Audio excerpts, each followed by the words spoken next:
Okay, hey. The integumentary system. This is the second to last, and the final one will be the reproductive system. So, the integumentary system is the body's outermost protective layer, and remarkably, it is the largest organ system we have. Yes, it's an organ. It encompasses the skin, hair, nails, and the various glands and accessory structures embedded within them. Together, these components form a dynamic interface between the internal environment and the outside world, handling everything from temperature control to immune defense. The system also includes a network of nerves, blood vessels, lymphatic vessels, and subcutaneous tissue, all of which contribute to its role in protection, sensation, and metabolic regulation. The skin is structurally sophisticated, organized into three major layers with each specialized zones and cell types. We've got the epidermis. The epidermis is the topmost layer, a barrier constructed from stratified squamous epithelial cells, primarily keratinocytes, supported by specialized cells such as melanocytes, produce melanin for UV protection, Langerhans cells, immune surveillance, and Merkel cells, touch receptors. So in the sublayers of the epidermis, we've got, from deep to superficial, stratum basale, site of stem cells and continuous regeneration, stratum spinosum,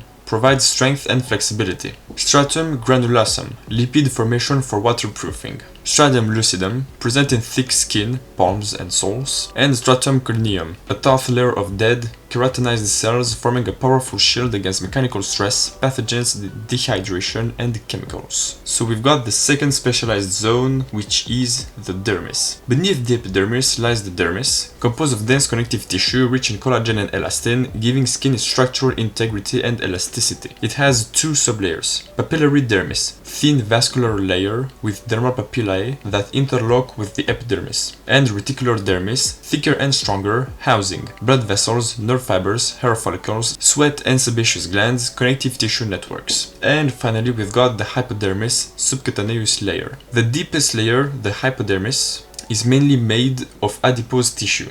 It serves as an insulator for temperature control, a cushion for mechanical protection, and a storage depot for energy reserves. Along with that, we have some appendages and accessory structures. So first of all, we've got the hair. Hair consists of keratinized fibers arising from a follicle. Each hair unit includes shaft, visible portion, follicle, protective tunnel within the skin, and bulb, growth region. Functions include UV protection, insulation, and sensory input, the latter achieved via nerve endings at the follicle. Erector pili muscles contract in response to cold or emotion, producing goosebumps. We've also got nails. Nails are rigid keratin plates that protect the fingertips and enhance precision grip. Key regions include nail plate, nail bed, cuticle, matrix, primary growth site, and lunula.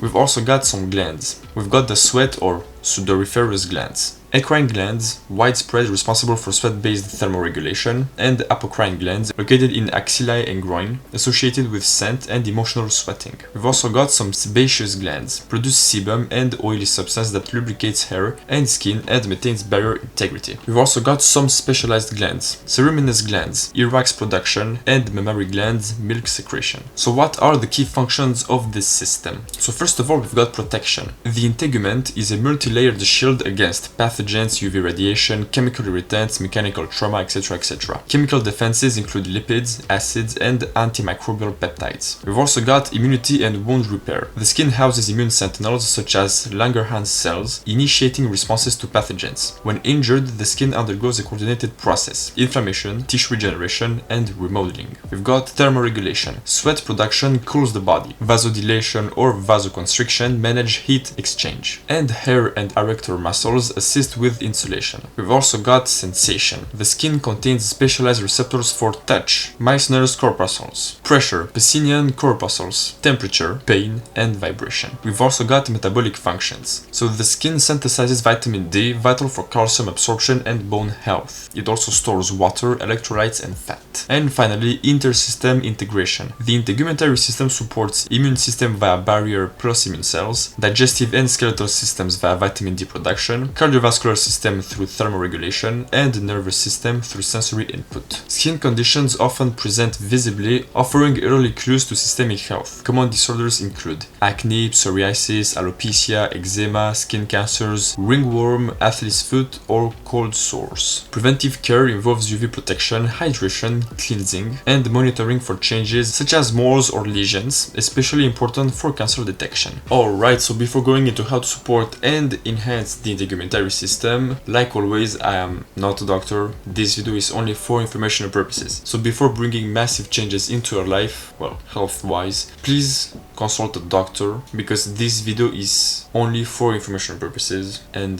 don't take what I said and what I will say like a prescription. Okay, so first of all, we've got nutrition and hydration. So we've got a bunch of vitamins, minerals, and key nutrients. Vitamin A, essential for cell turnover and repair. Vitamin C, required for collagen formation and is an antioxidant. Vitamin E, protects against oxidative stress. Vitamin D, supports skin cell growth and immune function. B vitamins facilitate energy metabolism, tone, and repair. And biotin, or B7, crucial for keratin synthesis in hair and nails. Zinc, vital for wound healing and skin integrity. Iron supports oxygen delivery to tissues. Omega-3 fatty acids reduce inflammation and enhance moisture retention. Phytonutrients and antioxidants neutralize the free radicals. And water, essential for elasticity, hydration, and barrier function. A nutrient-dense anti-inflammatory diet rich in fruits, vegetables, lean proteins, whole grains, and healthy fats supports overall skin health. Minimizing processed foods, high sugars, and alcohol can help reduce inflammatory conditions such as acne and eczema. We've also got skincare and topical protection. Daily sunscreen SPF -or = 30 helps prevent UV-induced aging, DNA damage, and cancer. Gentle cleansing with fragrance-free products preserves the skin barrier. Moisturizers containing niacinamide or glycerin help maintain hydration. Balanced routines cleanse, tone, treat, moisturize SPF, avoid over-exfoliation, and regular dermatology checkups aid early diagnosis of skin cancers and chronic conditions.